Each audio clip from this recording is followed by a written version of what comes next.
Good morning students, एक बार फिर स्वागत है आपका। चलिए, दो पार्ट आपको बना दिया गया वीडियो। मुझे उम्मीद है आप लोग पढ़ाई भी कर रहे होंगे घर पे उसे, और उसका नोट्स भी बना रहे होंगे। लॉकडाउन की वजह से जितने भी वीडियो बना करके आपको दिया जा रहा है, आप उसको तैयार करते रहिए, घर पे पढ़ते रहिए। जो भी प्रॉब्लम्स हो, बार बार बोला जा रहा है, उसे आप एक बार टाइप करिए व्हाट्सएप के ग्रुप पे कि जो चीज़ प्रॉब्लम में आ रही है। उसमें 6 पॉइंट की हेडिंग छोड़ दिया गया था, प्रकाश का परावर्तन यानी रिफ्लेक्शन ऑफ लाइट। उसी को यहाँ बताया जा रहा है, रिफ्लेक्शन ऑफ लाइट यानी प्रकाश का परावर्तन। समझिए पहले, प्रकाश का परावर्तन है क्या। जब किसी चिकना या पॉलिशदार कोई तल हो, जैसे कि यहाँ व्हाइट बोर्ड को ले सकते हैं, ये चिकना है, पॉलिशदार है, फिलहाल इतना ज़्यादा तो नहीं है लेकिन है। अब इस पे जब भी कोई प्रकाश की लाइट, सपोज मान लीजिए एक टार्च है, ये हम जला रहे हैं और यहाँ से लाइट इस पे गिर रहा है, तो गिरने के बाद जस्ट इसी से घूम के अपने इसी माध्यम में आ जाएगा, यानी कि वायु के माध्यम में। तो यानी कि जब किसी चिकने और पॉलिशदार तल पे कोई प्रकाश आता है तो टकरा कर उसी माध्यम में वापस आ जाता है। बस इसी घटना को कहते हैं प्रकाश का परावर्तन। बस समझ में आ गई। जब कोई प्रकाश की किरण किसी चिकने तल पर गिरकर टकरा के वापस उसी माध्यम में आ जाए तो उसे कहते हैं प्रकाश का परावर्तन। परिभाषा देख लीजिए और इसे नोट कर लीजिए। प्रकाश के किसी चिकनी व पॉलिशदार सतह से टकराकर उसी माध्यम में लौटने की घटना प्रकाश का परावर्तन कहलाती है। अब यहाँ फिगर में आपको दिखाया गया है बना करके, जैसे एम डैश क्या है, ये एक चिकना तल है कोई, ठीक है, यहाँ लिख दिया गया है पॉइंट वाइज सबका। एम क्या है, परावर्तक तल है या चिकना तल है, दोनों कर सकते हैं। जब ए बी कोई लाइट है आके गिर रही है, यानी इस पर आपतित हो रही है, जो लाइट आके इस चिकने तल पे गिरेगी उसे क्या कहेंगे, आपतित किरण। यही उसी पॉइंट से गिरने के बाद फिर वापस परावर्तित हो जाएगी, यानी कि जो वापस घूम करके उसी माध्यम में वापस जो लाइट आती है उसको कहते हैं परावर्तित किरण। तो ये वही परावर्तित किरण है। अब इसी बिंदु पर हम लोग एक अभिलंब मान लेते हैं, सपोज, जहां से हम नापेंगे कि क्या अभिलंब से अभिलंब का मतलब तल से जो लंबवत हो, 90 डिग्री पर हो, वही से नापा जाएगा कि जो आपतित किरण है वो कितने एंगल पे आ रही है, यानी कितने का कोण बनाते हुए आ रही है। तो पता चलेगा जो कोण बनेगा उस कोण को हम लोग बोलेंगे आपतन कोण। आपतन कोण को इंसिडेंट एंगल बोलते हैं, इसे इंग्लिश में आई से ही रिप्रेजेंट करते हैं। अब इसे रिफ्लेक्टेड एंगल बोलेंगे अभिलंब से जब इसको नापा जाएगा, बी से सी जो अपरावर्तित किरण जा रही है। तो जो ये परावर्तन कोण है, ये जो आपतन कोण है, ये दोनों आपस में क्या होते हैं, बराबर होते हैं। यानी कोई प्रकाश की किरण जितना कोण बनाकर आएगी उतना ही कोण पर वो वापस उसी माध्यम में टकरा के वापस आ जाएगी। बात समझ में आ गई। सबका नाम लिखा गया है। ए बी क्या है, आपतित किरण, यहाँ पर लिखा गया है। बी सी क्या है, परावर्तित किरण। बी एन क्या है, यहाँ लिखा गया है, अभिलंब है। इसके बाद इस कोण को कैसे लिखेंगे, ए बी एन, यानी जो कोण बन रहा है जहां वो बीच में रहेगा, बाकी जो दो लाइन है ये आपके स्टार्टिंग में। ए बी एन क्या हो गया, आपका कोण हो गया, आपतन कोण। इसी तरह से सी बी एन, ये कौन सा कोण हो गया, परावर्तन कोण हो गया। नोट कर लीजिए, इसे मिटा करके फिर आगे बताया जाता है परावर्तन का नियम। परावर्तन के दो नियम है, अभी जान लीजिए, फिर आगे आपको सिर्फ नोट करना होगा। परावर्तन के दो नियम क्या होते हैं, एक तो जो आपतित किरण है, परावर्तित किरण है, और ये अभिलंब है, ये तीनों क्या होते हैं, आपतन तल, इसी तल पे होते हैं, परावर्तक तल पर होते हैं और एक बिंदु पर होते हैं, जिसको बोला गया है आपतन बिंदु। और दूसरी बात, आपतित किरण द्वारा बनाया गया कोण और अभिलंब के परावर्तित किरण के द्वारा बनाया गया कोण, ये दोनों कोण आपस में क्या होते हैं, बराबर होते हैं। ये दो नियम, इसको नोट करिए। परावर्तन के नियम,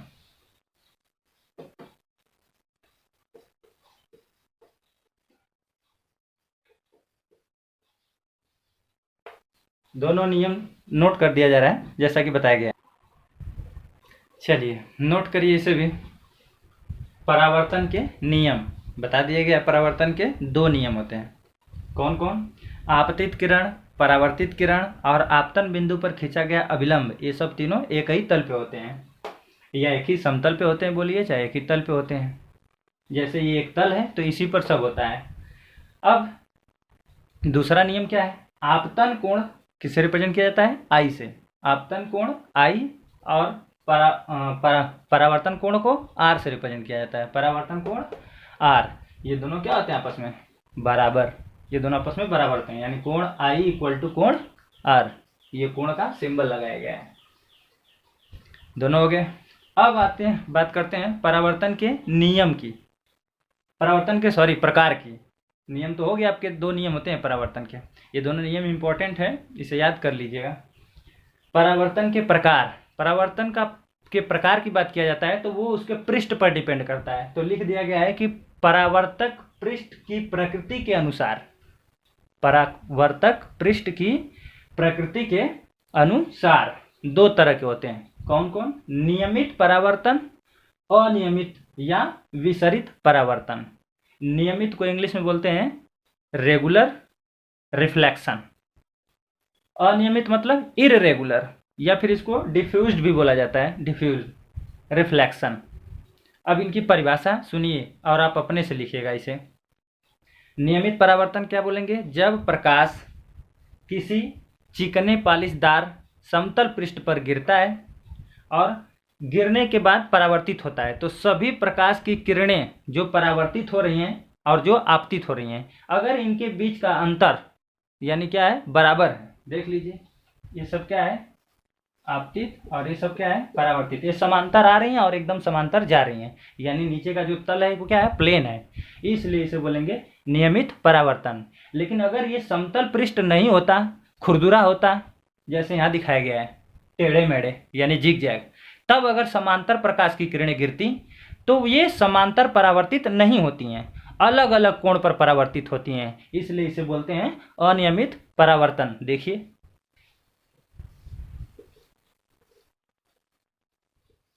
ये सब आने वाली किरण है यानी कि आपतित किरण, लेकिन अब इनका परावर्तन जो होगा वो अलग होगा। अब ये डाउन पोजीशन पर गिरा है, नीचे गर्त में ढाल पोजीशन पर गिरा है, तो अब ये अलग एंगल पर परावर्तित होगा, ये अलग एंगल पर परावर्तित होगा, ये अलग एंगल पे परावर्तित होगा, अब ये अलग एंगल पर परावर्तित। इनके बीच का जो कोण है वो बराबर एक समांतर नहीं है, नहीं समांतर रेखाएं जा रही हैं, ना इनके बीच का कोण बराबर है। तो यानी कि जब किसी समतल पालिश पर गिरेगा आपतित किरणें और समांतर ही निकल जाएंगी परावर्तित होके, तो ये नियमित परावर्तन का हो जाएगा परिभाषा। और अगर आपतित किरणें गिरने के बाद अलग अलग कोण पर परावर्तित होंगी तो वो क्या होगा? अनियमित। नोट कर लीजिए पूरी परिभाषा।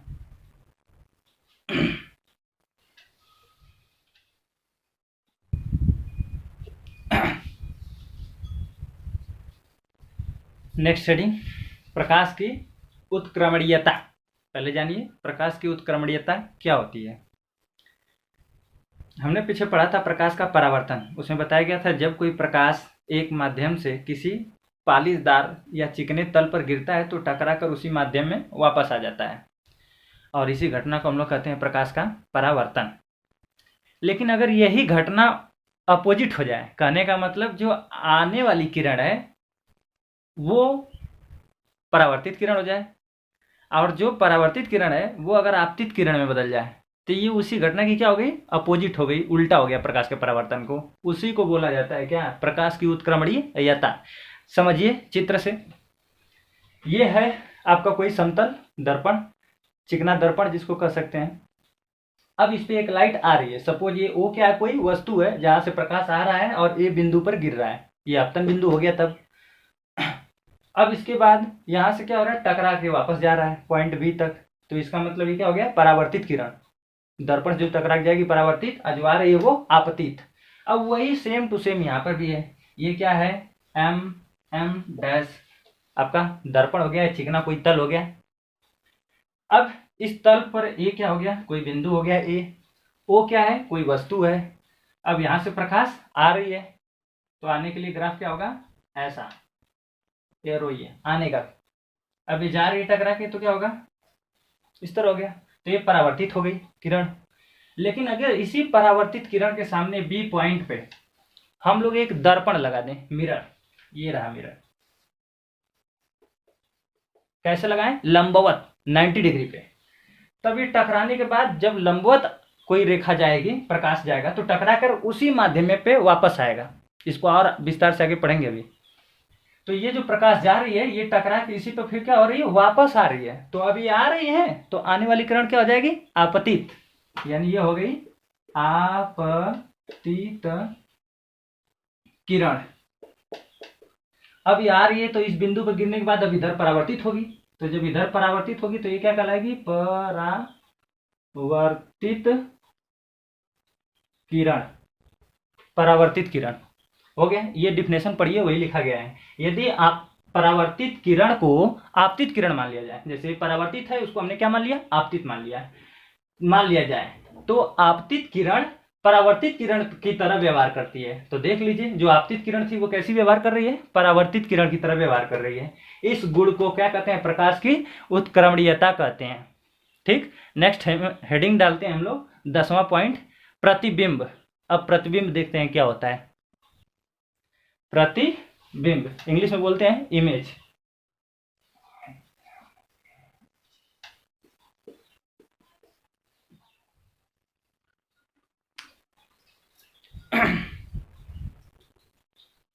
प्रकाश की उत्क्रमणीयता। अब प्रतिबिंब, प्रतिबिंब का मतलब क्या हुआ, प्रतिबिंब यानी इमेज इंग्लिश में बोलते हैं, किसको कहते हैं इमेज। किसी वस्तु का दर्पण में जो भी आकृति बनती है उसे प्रतिबिंब कहते हैं। एकदम सटीक और छोटे शब्दों में कहा जाए, फिर से समझिए, किसी वस्तु, जो भी वस्तु, ये भी वस्तु है, ये भी वस्तु है, सब कुछ वस्तु है, तो जब किसी भी वस्तु का दर्पण में उसकी आकृति छपती है तो उसी को प्रतिबिंब कहते हैं। ये भी क्या लगाया गया, दर्पण, जहां से प्रकाश वापस आई है, इसको लिख दीजिएगा यहाँ पे, दर्पण,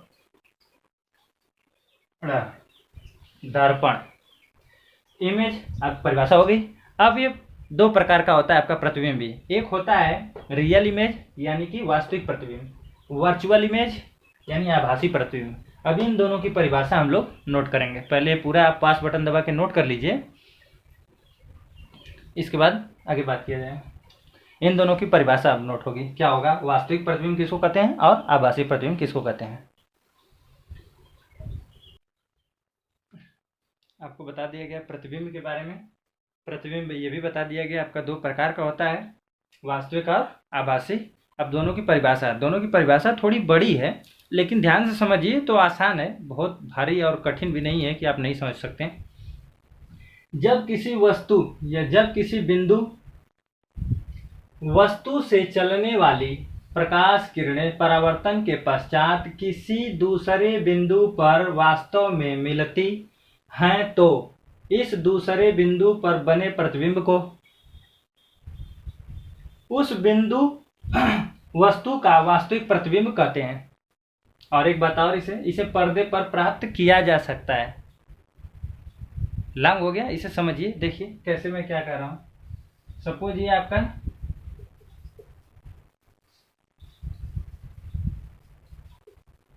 आपका समतल दर्पण है और समतल दर्पण पर ये कोई वस्तु से लाइट आ रही है,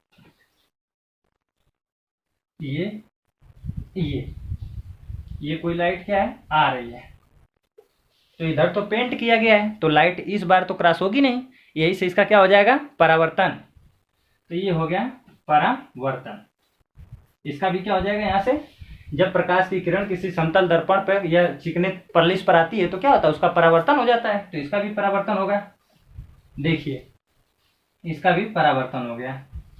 ये प्रकाश की किरण आ रही है और दर्पण से टकराने के बाद पेंट है तो इस बार नहीं आ सकती, तो वही से क्या हो गई, परावर्तित हो गई। ये भी प्रकाश की किरण आ रही थी तो यहाँ से क्या हो गई, परावर्तित। ये दोनों किरणें एक दूसरे को जाके इंटरसेप्ट कर रही हैं, काट रही हैं। तो ये जिस बिंदु पर वास्तव में मिल रही है ना, तो अभी बात याद रखिए, ये आ कहां से रही है लाइट। सपोज मान लीजिए कोई वस्तु है, ये मैंने मान लिया इतना बड़ा कोई वस्तु है, तो ये वस्तु से किरणें आ रही हैं। तो कहीं भी वस्तु से अगर प्रकाश की किरणें आ रही है तो देखिए, अब इस वस्तु से तो लिखा गया है जब किसी बिंदु वस्तु से, ये रहा वस्तु, बिंदु वस्तु से चलने वाली प्रकाश किरणें, ये चल रही है, प्रकाश किरणें आ रही है, परावर्तन के पश्चात ये परावर्तित हो गई कि किसी दूसरे बिंदु पर वास्तव में मिलती हैं। देख लीजिए वास्तव में मिल गई कि नहीं, दोनों, ये दोनों वास्तव में मिल चुकी हैं। यही बात आपका डिफिनेशन कह रहा है, ध्यान से समझिए इसे। तो इस दूसरे बिंदु पर, ये जो दूसरा बिंदु है, ये दूसरे बिंदु पर बने प्रतिबिंब, यहाँ जो इसका इमेज बनेगा, प्रतिबिंब बनेगा, प्रतिबिंब को उस बिंदु वस्तु का, उस मतलब वो उस बिंदु वस्तु का वास्तविक प्रतिबिंब कहते हैं। मतलब इस वस्तु का ये दूसरे बिंदु पर जो प्रतिबिंब बनेगा उसे क्या कहेंगे? वास्तविक प्रतिबिंब। वास्तविक प्रतिबिंब, ये आपका वास्तविक प्रतिबिंब बन गया, रियल इमेज।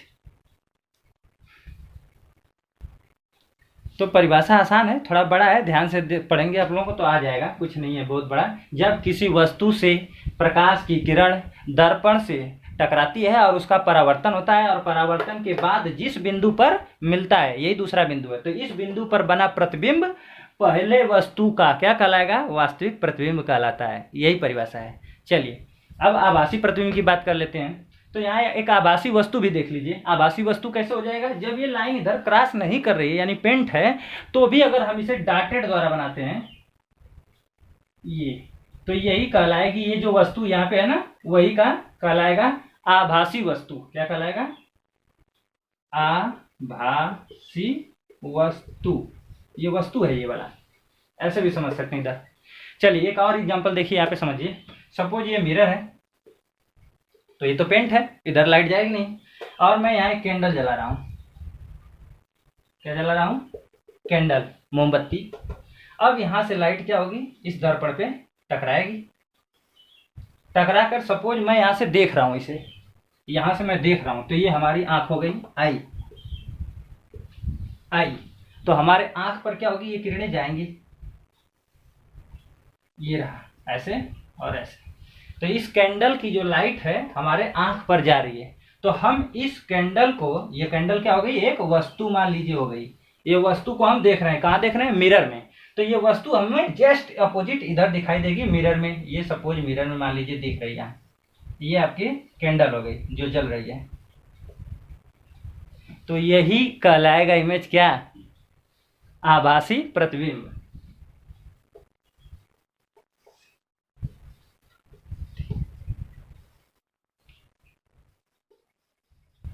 आभासी प्रतिबिंब। अब आपको समझ में आ गया होगा अच्छी तरह से। फिर से एक बार वीडियो देख लीजिए। जब किसी बिंदु वस्तु से, ये रहा बिंदु वस्तु, चलने वाली प्रकाश किरणें परावर्तन के पश्चात, ये परावर्तन के पश्चात दूसरे बिंदु पर वास्तव में नहीं मिलती, वास्तव में नहीं मिल रही है, यहाँ जा रही है, आंख पर हम लोग देख रहे हैं, परंतु दूसरे बिंदु, अब ये जो दूसरा बिंदु है, दूसरे बिंदु से आती हुई प्रतीत होती हैं। ये कल्पना कर रहे हैं कि यहाँ से आ रही है, ये हम कल्पना कर रहे हैं, प्रतीत हो रहा है। तो डॉटेड पॉइंट हमको प्रतीत होता है, वह दिखाई देता है। तो इस बिंदु पर बने प्रतिबिंब को, ये जो बना है, उस बिंदु यानी ये वाला बिंदु का आभासी प्रतिबिंब कहते हैं। इसका ये क्या हो गया? आभासी प्रतिबिंब हो गया। लेकिन ये वस्तु का ये क्या हो गया? वास्तविक प्रतिबिंब हो गया। तो अच्छी तरह से समझिएगा, जब प्रकाश की किरणें वास्तव में मिलती हैं तो वास्तविक प्रतिबिंब मिलता है। वास्तव में प्रकाश की किरणें आपस में नहीं मिलती हैं, सिर्फ प्रतीत होता है, तो वो होता है आभासी प्रतिबिंब। थैंक्स। अब आपका वीडियो जल्द ही समाप्त होने वाला है, आप इसको नोट कर लीजिए, आप पूरा नोट कर लीजिए इसको। अब हम तो मिटाएंगे इसको।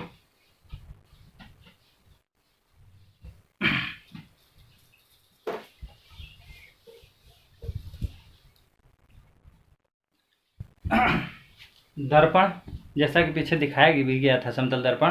दर्पण की परिभाषा भी जान लीजिए। यदि किसी पारदर्शी माध्यम तल के एक पृष्ठ पर कलई करके, मतलब किसी पारदर्शी माध्यम है और उसका एक भाग क्या कर दिया है? कलई। जैसे एक मिरर है, कांच लिया हूं मैं सीधा समतल, और इसको क्या कर रहा हूं? एक तरफ कलई कर दे रहा हूं, ये रहा कलई। कलई का मतलब वही पेंट, एक तरफ पेंट लग गया, तो ये हो गया कलई किया हुआ पृष्ठ। और दूसरे पृष्ठ को परावर्तक पृष्ठ बना दिया जाए, तो दूसरा पृष्ठ ये क्या हो गया? परावर्तक पृष्ठ हो गया। इससे प्रकाश का क्या होगा? परावर्तन होगा। जैसे ये लाइट आ रही है तो टकराने के बाद ये जा रही है। तो ये कैसा दर्पण है? समतल दर्पण। ये है प्लेन मिरर, समतल दर्पण आ गया। समतल दर्पण की भी परिभाषा है। दर्पण को वैसे दो भागों में बांटा गया है। ये दो प्रकार के होते हैं, एक होता है समतल दर्पण और एक होता है गोलीय दर्पण। लेकिन गोलीय दर्पण को आप लोग अगले चैप्टर में पढ़ेंगे, उसी पर ही चर्चा होगी। तो इस चैप्टर में सिर्फ आपको यही पढ़ना था, समतल दर्पण। समतल दर्पण की भी परिभाषा याद रखिएगा, ऐसे दर्पण जिनका परावर्तक पृष्ठ समतल होता है समतल दर्पण कहलाते हैं। ये रहा समतल दर्पण। अब एक और हेडिंग पढ़ लीजिए आप लोग, गोलीय दर्पण तो आप लोग नेक्स्ट में ही पढ़ेंगे। पार्श्व उत्क्रमण,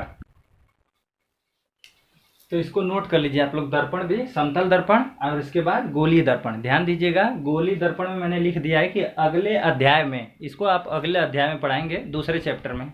इस चैप्टर में इसके बारे में नहीं पढ़ना है, समतल दर्पण को ही पढ़ना था और ये आपका खत्म हो गया। एक छोटी सी बात और ध्यान दीजिएगा, यही पे लिख दे रहा हूँ इसको भी। आप लोग इसको नीचे हेडिंग डालिएगा, 11 हेडिंग के बाद 12 वाली हेडिंग। क्या चीज? पार्श्व उत्क्रमण। होता क्या है पार्श्व उत्क्रमण? जिसको बोलते हैं लेटरल इन्वर्जन। जैसे हम जब किसी मिरर के समतल दर्पण, आप मिरर के सामने खड़ा होते हैं तो हमारा दाहिना हाथ क्या होता है? बाएं की तरफ, और बायां वाला दाहिने की तरफ उल्टा दिखता है ना। इसी को हम लोग बोल रहे हैं क्या? पार्श्व उत्क्रमण। यानी कि अगर हम मान लीजिए एक मिरर ले रहे हैं, जैसे यहां लिख रहे हैं हम लोग क्या? पी। पी को मिरर के सामने लेंगे तो पी क्या हो जाएगा? उल्टा हो जाएगा। तो यही है आपका परिभाषा, क्या? पार्श्व उत्क्रमण। चलिए इसकी परिभाषा लिख दे रहे हैं, नोट करिए। परिभाषा भी आपकी हो गई, इसको नोट कर लीजिएगा परिभाषा। समतल दर्पण में पार्श्व बदलने की, पार्श्व मतलब वही समतल दर्पण के सामने जैसे हमारा फिगर चेंज होता है, कोई भी शब्द होता है वो उल्टा दिखने लगता है, उसी चीज को बोला है पार्श्व बदलने की घटना को पार्श्व उत्क्रमण कहते हैं। ये पार्श्व रहेगा, यहाँ पे आ की मात्रा लगा लीजिएगा। पार्श्व जैसे में दिखाया गया आपको, पी, ये मिरर लगा लिए तो पी का डायरेक्शन चेंज होता है। ऐसे शब्द मत चूज करिएगा जैसे ए, वो तो सेम चेंज होगा तो वही दिखेगा। कुछ और शब्द भी ले सकते हैं जो चेंज हो सकते हैं। जैसे हम ले लिए बी, ये चेंज हो जाएगा, उल्टा हो जाएगा बी। तो ये सब घटनाएं क्या है? पार्श्व उत्क्रमण के अंतर्गत आती है। लास्ट हेडिंग बचा है सिर्फ समतल दर्पण के गुण क्या होते हैं। बाकी खत्म हो गया ये चैप्टर आपका। इसको पूरा नोट कर लीजिए आप लोग, पूरा ये नोट कर लीजिए। इसको हम मिटा दे रहे हैं। आप लोग पास बटन दबा करके स्टॉप कर लीजिए, फिर अपना पूरा नोट करिए। जो शब्द न समझ में आए तो मेरे ध्वनि को समझिए, उसमें सब शब्द को बताया जा रहा है।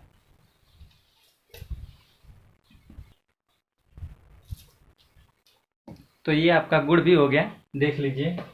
समतल दर्पण के गुण बड़े इंपॉर्टेंट है, इससे रिलेटेड क्वेश्चन भी आते हैं और बहुत सारी तैयारियों में भी सब क्वेश्चन पूछे जाते हैं अलग अलग जगह।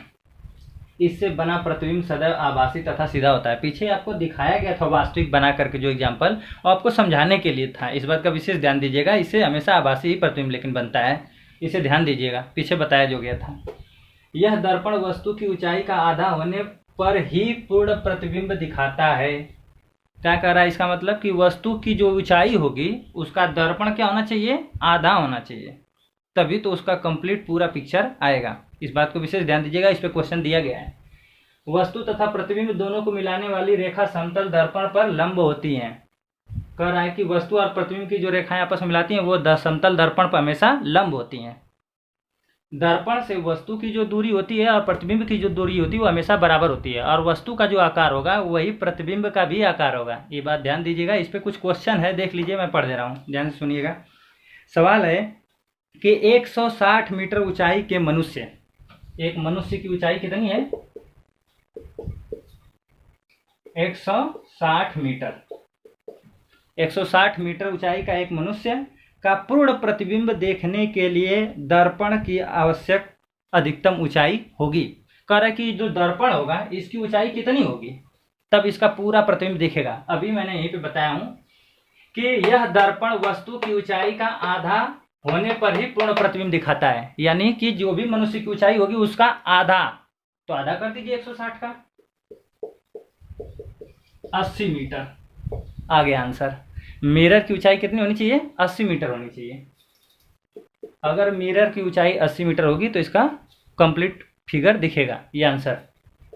तो इस तरह के बहुत सारे क्वेश्चन हैं। और भी क्वेश्चन है, कह रहा है कि यदि एक समतल दर्पण के सम्मुख 5 सेमी लंबाई का एक पेंसिल रखी जाए तो समतल दर्पण द्वारा निर्मित प्रतिबिंब की लंबाई क्या होगी। अगर पेंसिल की लंबाई देखनी है, ये रहा मिरर, कह रहा है एक पेंसिल है, पेंसिल की लंबाई कितना बताए 5 मीटर। कह रहा है कि अगर ये वस्तु है तो इसका प्रतिबिंब कितने मीटर की दूरी पर होगा। तो ये अगर 5 मीटर का है या 5 मीटर की ऊंचाई है तो ये भी कितना होगा, 5 ही मीटर होगा। अभी मैंने बताया यहाँ पे बराबर, इसका आकार क्या होगा, बराबर। ये जितनी ऊंचाई का होगा उतना ऊंचाई का इमेज भी होगा, ये जितना दूरी पर होगा उतनी ही दूरी पर इसका इमेज भी बनेगा। तो ये भी क्वेश्चन याद रखिएगा, बड़े इंपॉर्टेंट क्वेश्चन है, इस तरह के क्वेश्चन दिए गए हैं। और इस तरह से वीडियो खत्म हुआ। अगर आपको कोई भी चीज़ नहीं समझ में आए तो उसे आप तुरंत, क्वेश्चन कोई भी नहीं समझ में आए तो क्वेश्चन तुरंत आप व्हाट्सएप पे भेजिए। बाकी ये चैप्टर आपका खत्म हो गया, अगला चैप्टर स्टार्ट होगा गोलीय पृष्ठों पर प्रकाश का परावर्तन। बाय।